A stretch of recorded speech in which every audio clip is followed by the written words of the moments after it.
डोंबिवली 9 वर्षाच्या स्वागत यात्रेमध्ये मराठी कलाकारांची टीम जी आहे या ठिकाणी पोहोचलेली आहे। आपण पाहू शकता हास्य जत्राची जी टीम आहे या ठिकाणी पोहोचलेली आहे आणि या स्वागत यात्रेमध्ये एकंदरीत या ठिकाणी डीजेच्या तालावर ढोल ताशाच्या तालावर थिरकत असताना अनेक ठिकाणी दिसून आलेले आहेत। आपण यांच्याशी चर्चा करणार आहोत। काय सांगाल, या ठिकाणी आज डोंबिवलीत आलेले आहात, कशा शुभेच्छा द्याल? सगळ्या प्रेक्षकांना गुढीपाडव्याच्या नवीन वर्षाच्या शुभेच्छा। मी डोंबिवलीचीच आहे, त्याच्यामुळे माझ्यासाठी हे दरवर्षीच आहे। पण सोनी मराठी हास्य जत्रेकडनं यावर्षी आली आहे, ते खास आहे आणि छान सुरुवात आहे नवीन वर्षाची।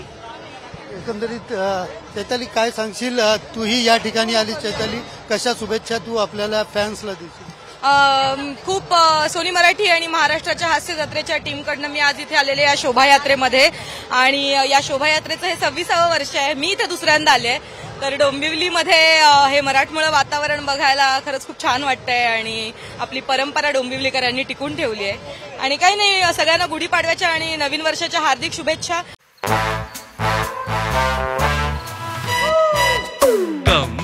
Come, my love, please don't say no, baby. Come, my love. V-Guard के air coolers extra large cooling pads के साथ जो अच्छों को ठंडा करे। V-Guard air coolers, long lasting cooling. आमच्या महाराष्ट्राच्या हास्य जत्रेचा कार्यक्रम असाच बघत राहा आणि 1 मे पासून माझा सिनेमा प्रदर्शित होतोय नाच ग घुमा, तोही तुमच्या जवळच्या चित्रपटगृहात जाऊन बघायला विसरू नका। एकंदरीत आता नवीन चित्रपट येतं, लोक प्रेक्षकांना उत्सुकता आहे। काय सांगशील की कशा प्रकारे त्यांना एक वेगळं काय दिसायला मिळेल? बायकांच्या जवळची गोष्ट आहे, प्रत्येक घरातली गोष्ट आहे, त्याच्यामुळे मला माहिती आहे प्रेक्षक हा सिनेमा खूप रिलेट करणार आहेत। तर मला सगळ्यांना हेच आवाहन करायचं की खूप हलका फुलका विनोदी चित्रपट आहे, तर तुम्ही चित्रपटगृहात जाऊन हा सिनेमा बघायला पाहिजे, एवढंच मी सांगेन। अजूनही काही आपल्याकडे जे मराठी कलाकार जे आहेत ते या ठिकाणी दिसून येत आहेत, आपण त्यांच्याशी बघूया आणि मोठ्या प्रमाणात फॅन्स जे आहेत या ठिकाणी त्यांचा फोटो या ठिकाणी काढताना दिसतात। काय सांगशील, या ठिकाणी कशा प्रकारे शुभेच्छा? गुढीपाडव्याच्या आणि नवीन वर्षाच्या सगळ्या रसिक प्रेक्षकांना मनपूर्वक शुभेच्छा। हेच म्हणेन की नवीन वर्ष आहे तर सुखाचं समाधानाचं जावो, सगळ्यांनी एकमेकांशी प्रेमाने आनंदाने वागूयात आणि हा सण आहे तो छान आनंदाने साजरा करूयात।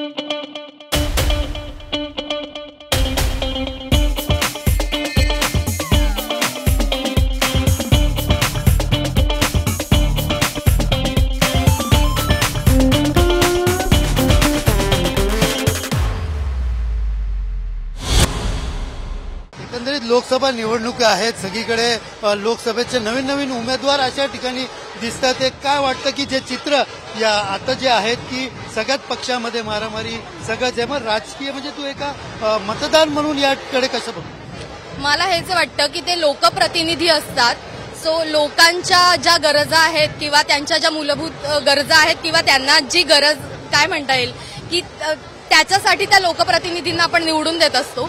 तर प्रेक्षक सुजाण असतात किंवा लोक आपले जे नागरिक आहेत ते सुजाण आहेत, सो त्यानुसार ते जे लोकप्रतिनिधी त्यांच्यासाठी काम करतील त्यांनाच निवडून देतील। एकंदरीत पाहायला गेलं तर या मतदानामध्ये मतदार हक्क बजवा आणि आपला जो काम करतं अशा उमेदवाराला निवडून द्या, अशा प्रकारचं कलाकारांकडनं आव्हान देखील यावेळेस मतदारांना केलं जात असल्याचं दिसून येत आहे। कॅमेरा पर्सन गणेश रहाटेसह सुनील जाधव, TV9 मराठी, डोंबिवली।